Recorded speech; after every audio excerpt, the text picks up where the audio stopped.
Sanjay, let me come to you. You wear many hats, including one of a banker a few years back. Please explain to me, why are Sweden, Japan flirting with negative interest rates, and what do they mean? I mean, can you explain that to us? I think people are running out of really tools of monetary action. You saw quantitative easing in some markets, and now people are getting into negative rates.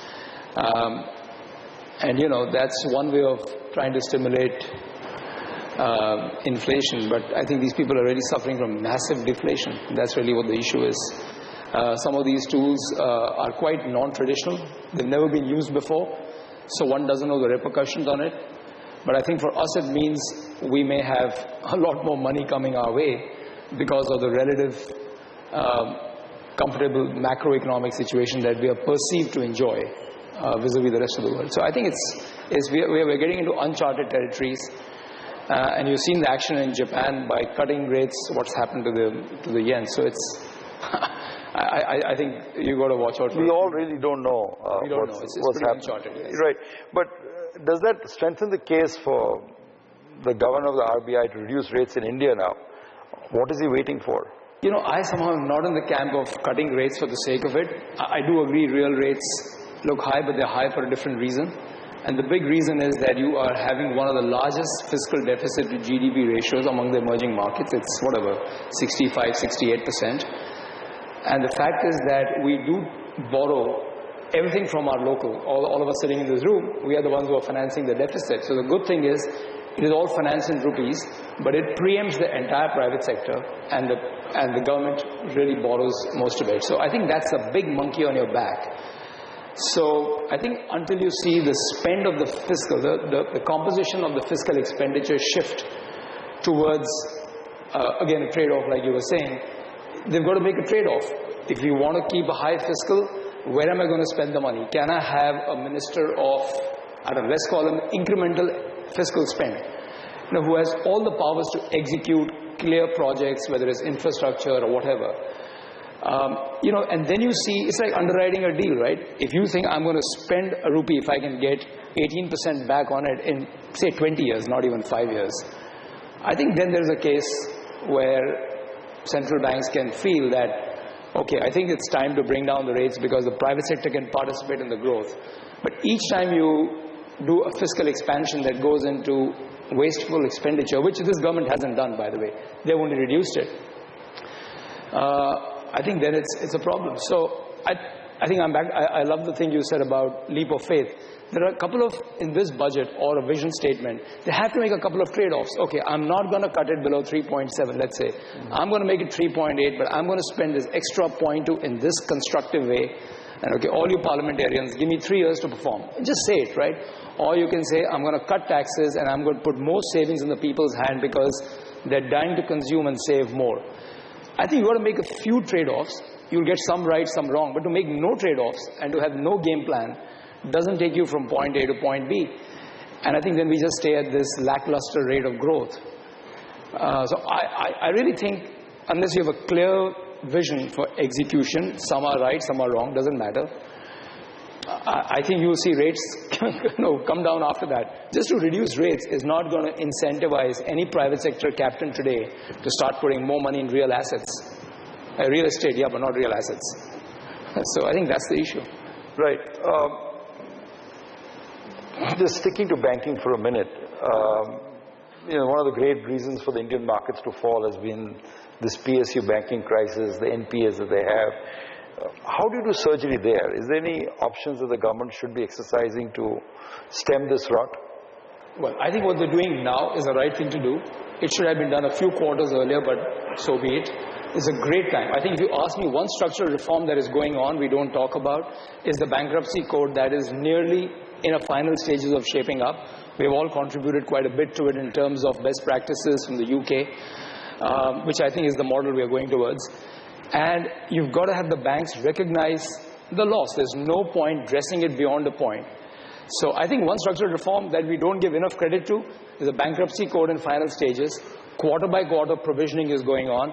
And look, if the markets support you, go raise the equity money. If they don't support you, then well, hopefully the government will pump in some money.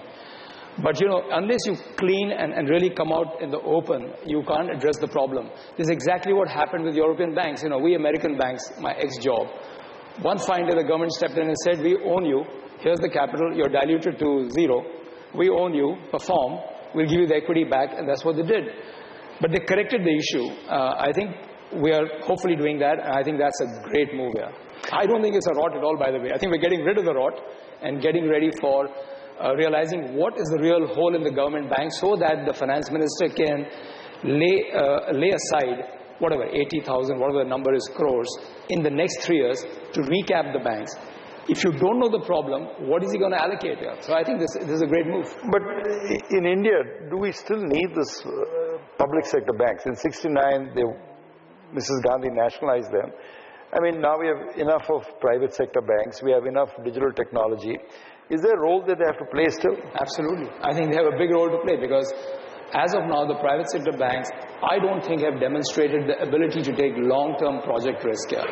Okay, even the PSU banks have been giving you 5-year term loans for putting up a power plant, which of course is now being unwound through the 525 rule.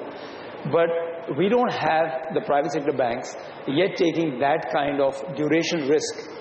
And one of the reasons is that the quality of CASA that we have is obviously weaker because the long-term savings are not there. So if you don't have long-term savings, you don't have sticky CASA, and therefore you can't give long-term assets. So it's a pretty simple logical thing, right? So PSU banks end up playing that role because they have this government equity which can afford to use the word underperform. So they can underwrite deals for 5% IRR or 6%. The private sector banks can't do that, right? They've got diversified shareholder base, a lot of them sitting in this room. So I think, the composition has to change over time, and therefore I think when the governor says we need more banks with different business models, is a valid thing. But the crux of the issue is we don't have long-term sticky savings here.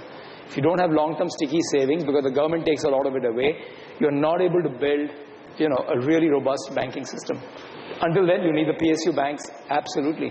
You can't do without them. I read an interview with you where you said that $500 million deals are like great golf shots, maybe even holes in one. Are you seeing the kind of deal structure taking place in India right now? We've just, we have done some big deals, but not that big. I just think India doesn't yet have that scale for private capital to come of that. And there are many reasons for it. You have entrepreneurs who are well entrenched. There are families, who subsequently business continues. I think conglomerates have still not taken hard calls on low ROE businesses and rationalizing the conglomerate. But I think it's beginning to start. And I think we will see, hopefully, more deals of that size. But no, I haven't seen them as yet. And one of the reasons I think is that even we are quite shy. And we are shy because the exits are not easy in this country, where the capital markets are quite lackluster, right? They can't absorb big exits. So every exit has to be to a strategic, and that doesn't work in the long run. But I'm sure you're frustrated. KKR is known for mergers and takeovers and even hostile takeovers. You see that happening in India at any time? I don't think hostile takeovers and complete buyouts is at all the business model we ever had for India. For India, we always had a model of playing significant minority, maybe some majority deals, which we have. And then we do financing. So we have a big financing business as well. But look, in India, you've got to tailor it to the Indian requirements. And I'm actually positively surprised.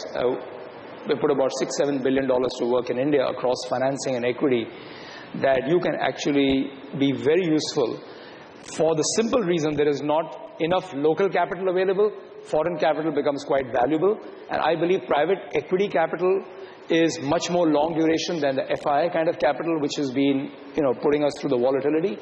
So I actually think there's a great time if private capital can be truly patient, truly value added, work with Indian entrepreneurs. I think this is going to be an extremely important source of FDI for the next few years till local savings build up. Yeah, Mr. Shanghvi, Mr. Godrej, Mr. Nayar, there's an old Arabic saying which says, keep your gold, keep your silver, but give us your wisdom. Thank you for sharing your wisdom with us and the audience today.